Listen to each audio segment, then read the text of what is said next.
Howdy. Welcome to my shop. My name's Ron and I'll be your host for the next 10 minutes or so. Being a fourth generation carpenter, wood is that's my language. It's my living, it's my hobby, it's my passion. One of those passions is making stocks. I've never had any formal training in this. I just wanted to put a piece of wood on a gun one day, and I seemed like that'd be a pretty unique challenge, so I tried it, and been going at it ever since. But honestly, I owe a lot of my success to my customers, my friends that have suggested this or that, different ways of doing it to produce a better outcome. And so I appreciate them. I owe them a great deal. The finish that I use was suggested by a friend of mine that owns a gun shop in Georgia, a guy named Dan. I've been friends with him for many years, and I owe him for that knowledge. So I don't suggest that my way is the only way. That's just not the case. I picked up my abilities to do this from watching other people and seeing other things and then figuring out how to do that. So it's a process. Some ways are better, cleaner, faster. They require less effort. On and on it goes. And I'm open to learning new and better ways. I'm always looking for that. My grandfather used to say, never let a day go by that you don't learn something. So when I do, I'll often look up, thanks, Pop, because no matter how old you get, you still need to be learning new things. So come on in, see what's going on today. Yeah, today I'm working on my 6.5. This is a Tikka T3 on a compact tactical. A little heavy, a little short, kind of a muscular, stocky little rifle. Extremely accurate. I made this a few years ago and I just fell in love with the caliber. But over the years, when I first finished it, I just went ahead and sprayed it and just kind of left it glossy, not really intending to keep it that way. But it's gotten a few little small scratches on it, and I don't really like a glossy finish on a hunting rifle. I'd rather have just a little bit more of a wax finish,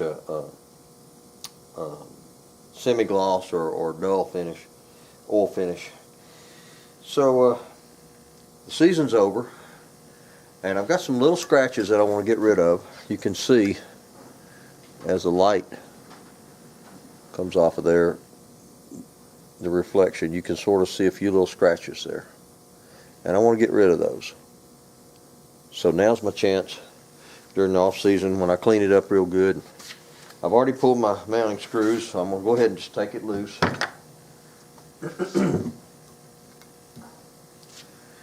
And I'm going to sand this down lightly with some 600 sandpaper, and I've got some paper that's got a sponge backing on it. It's a real thin sponge, about 1/4 of an inch, and this 600 is more like 800 because it's so well used. And I just want to cut the gloss off of this, and then I'm going to come along with some 4/0 steel wool and very lightly just buff it with the grain. Now this 600 will cut the bluing off your parts. This is a blued grip cap, and my sling mounts here are also blued, so I've got to stay away from them. Steel wool will not touch bluing, but this 600 will. I'm just going to take off the gloss, and then after I run all over it with this and the steel wool, I'm going to come back with some pumice and some rotten stone and buff it back just a teeny bit, bring it just a little bit shinier. What I'm doing now is taking out the little scratches. I'm dulling it more than I need for it to be dull, more than I want it. But it's slicking it up also. And here again, you want to stay with the grain. Very light pressure, very delicate. Stay off your corners. When you're sanding a piece of wood that's already finished, these sharp corners around here, around in here, you've got a little sharp ridge. I leave a little ridge on top of most of my guns, especially if they're mine. It gives you a place, when you're gripping that, it gives you a place for your thumb to fold over. And when you've got a ridge right on the very tip top of that, it's a very light ridge. And also I put it on the bottom. You can see that little soft ridge there. Your fingers just wrap around that, and it just grips that joint right in there of your fingers. So I like those ridges. It just improves grip, in my opinion. And some of the people that I make stocks for agree. Some people want it round and real smooth, and that's fine. I can do that. But that little ridge, I think it not only feels good, I think it looks good.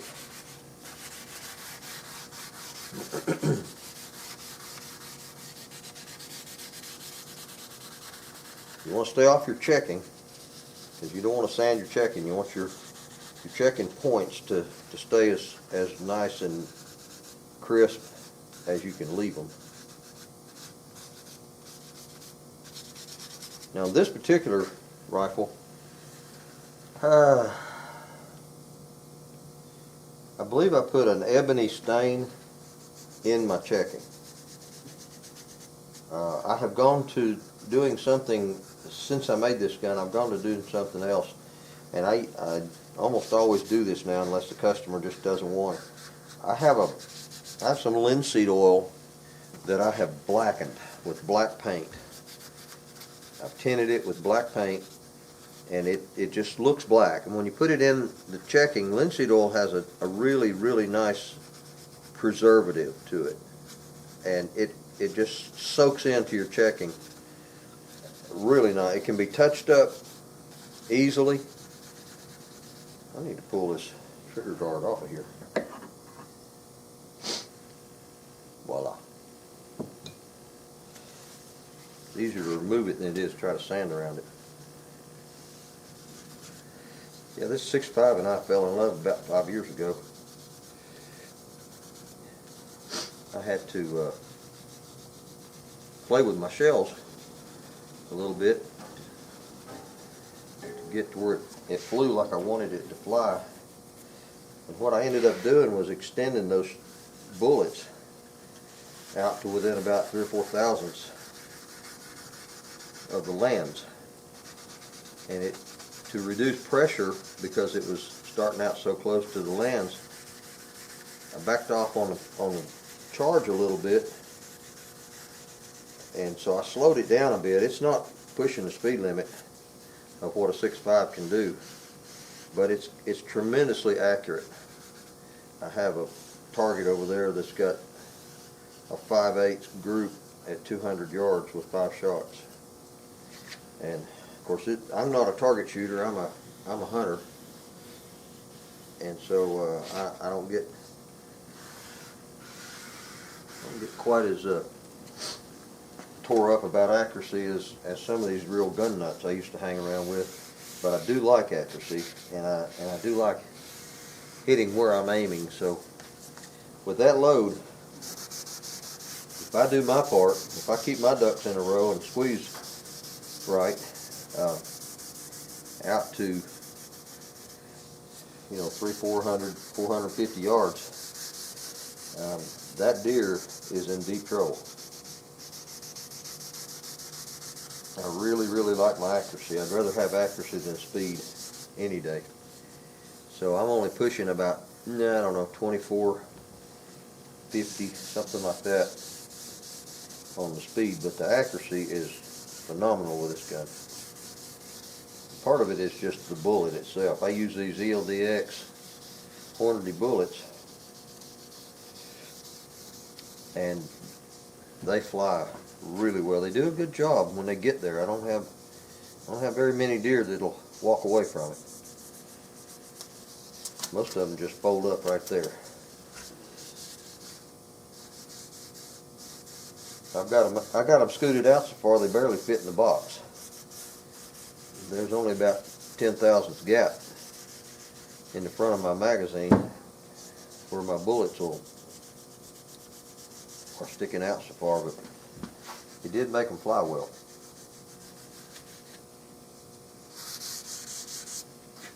Alright, done with that.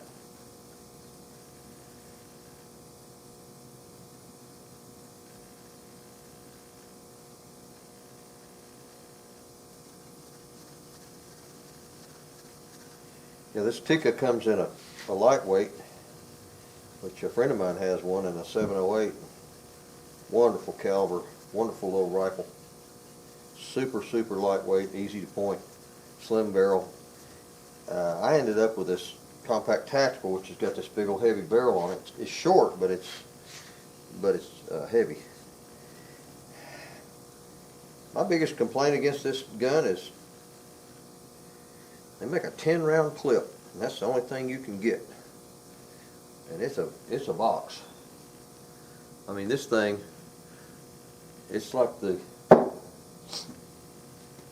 the Civil War, the Spencer rifle came out where they could put 7 or 8 shells in it. And the Confederate soldiers called it that Yankee rifle that they'd load on Monday and shoot all week. It's kind of like that. But I never carry 10 rounds in it just for the extra weight. I wish Tikka offered a 5-round clip. It wouldn't stick down so far and it'd be lighter. This thing is not a light rifle. But most of my hunting is stand hunting, and so I've got a rest to put it on, and I can live with that for the accuracy it gives me. I really like the accuracy of it. I was working in a house years ago as a young man, and there was a rifle hanging over the fireplace, over the mantle. And the man asked me if I knew what it was. I told him I didn't. It was a Spencer. Alright, now I'm going to use some 4F pumice and buff this thing down. Pumice is ground up stone, like lava, and it's a powder, real fine powder. And I get this rag wet with some paraffin oil. I just put a few drops on this rag and dampen it, and the pumice powder will stick to this.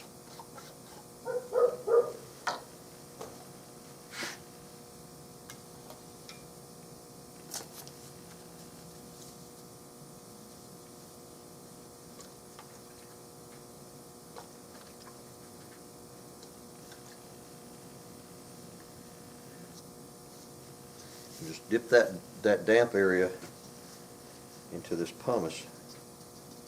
Shake off the excess.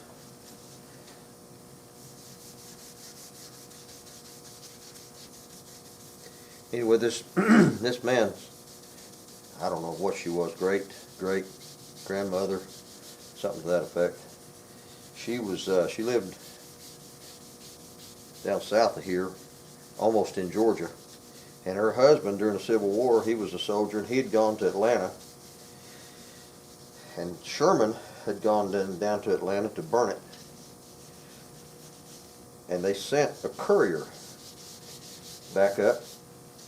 And this courier came through on a horse and discovered this lady in her cabin down by Red Clay State Park. And she pretended to be sweet and innocent, and she fixed him a meal and gave him a place to stay overnight, and he demanded this and that, and she acted all helpless and everything. Well, the next day when she made him something to eat and he got on his horse to ride away, she pulled out her shotgun that he didn't know she had, and she shot him and blew him out of the saddle. And with him was this Spencer. She didn't want his Spencer, she wanted his horse. She was tired of plowing the fields by hand. So that Spencer ended up in the possession of Southerners to this day. She didn't know what a Spencer was. She knew what a horse was, though.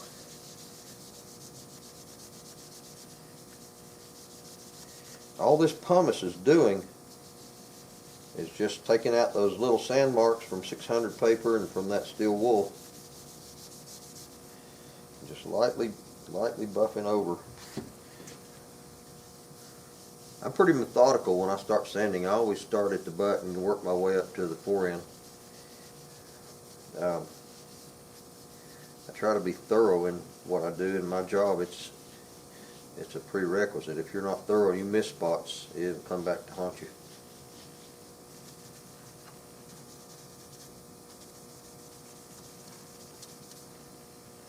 Alright, that was 4F. Now the next step is something called rotten stone, and it's even more, even less abrasive, and it's the rotten stone is a ground up lava again. I believe it's some kind of lava. It's extremely fine. I don't know what grit, probably 1,000 or 1,200, but it's a darker powder. What I was using a while ago was a light off-white powder. This right here is a gray. This is rotten stone. I like t-shirts. T-shirt material is a really soft cloth. You dampen that with this paraffin wax, paraffin oil. Lamp oil works pretty good.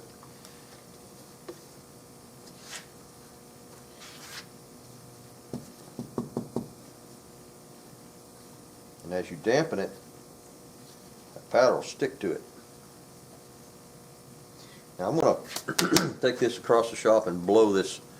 See, I've got this white powder residue everywhere. I'm going to blow all that off and just get rid of all that out of my checkering.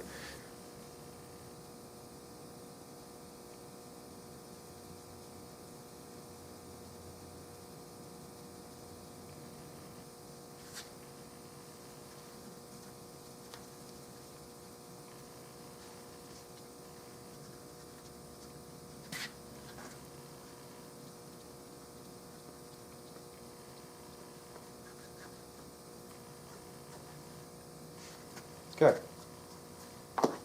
Didn't take long. That was in real time. Took about 5 minutes. Now I'm going to blow this out, and my compressor will probably kick on, and that makes a racket. So I'm going to turn this camera off until I get this cleaned up, and I'm going to clean all this residue off my towel, and I'm going to wax it.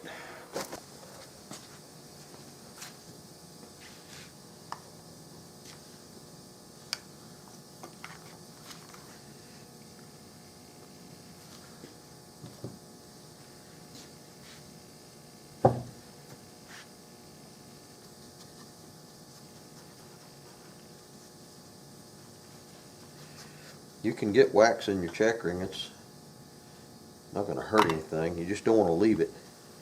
So I'll take a toothbrush, a fairly stiff bristled toothbrush, and cut the bristles down about half or a third that size and make them even stiffer. I got one laying around here somewhere. And I'll clean out the checking. You don't want to leave the wax piled up in your checking.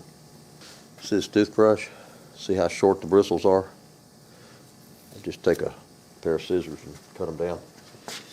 And you can, where you get this wax build up there in your checkering. I just knock that out of there.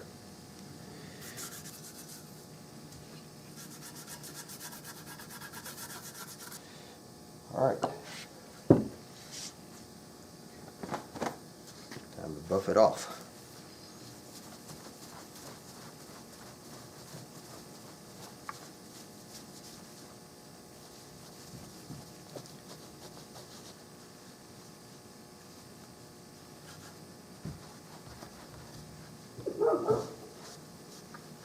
That's more the sheen that I like to have on my guns.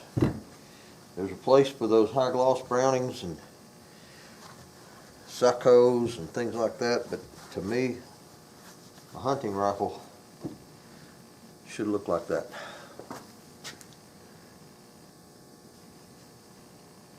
It shouldn't be all that heavy of a shine for a hunting rifle. And those little scratches that were in here, they're gone.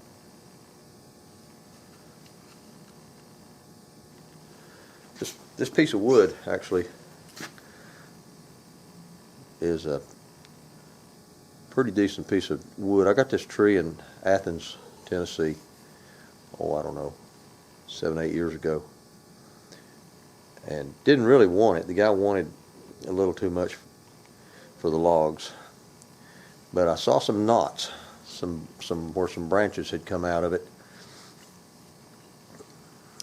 and you know, I thought maybe there might be some pretty nice burl in there, and so I just took a chance on it, and I gave him what he asked, and then I dried it. I think this piece I dried about 6 years before I finally used it, and I like it. I mean, it's mine. Not perfect, but it's mine, and I like it, and it works well. So now I'm going to clean the rifle, put it back together. Have a good day.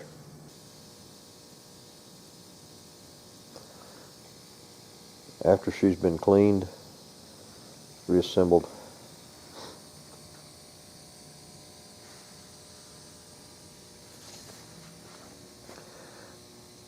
ready to take a nap for about 8 months.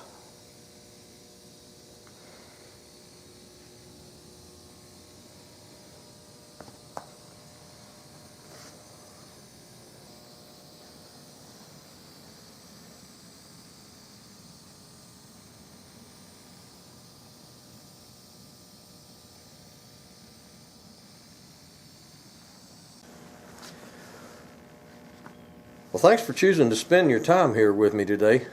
I hope you've enjoyed this program. I'll try to post a new segment each weekend. In addition, if you'd like to read about a stock that I made and then it took a 20-foot free fall, click on the link at the bottom of this page. It's called The Broken Gun. It's a story I wrote a few years ago about my 2 boys. Sometimes life's hard and things get broken. Now and then we get a chance to fix them. I'm so grateful for the opportunity I had to repair this broken stock. It led to a restoration that I never could have imagined. As always, if you like this video, please click the like button and share this with your friends. Have a great day.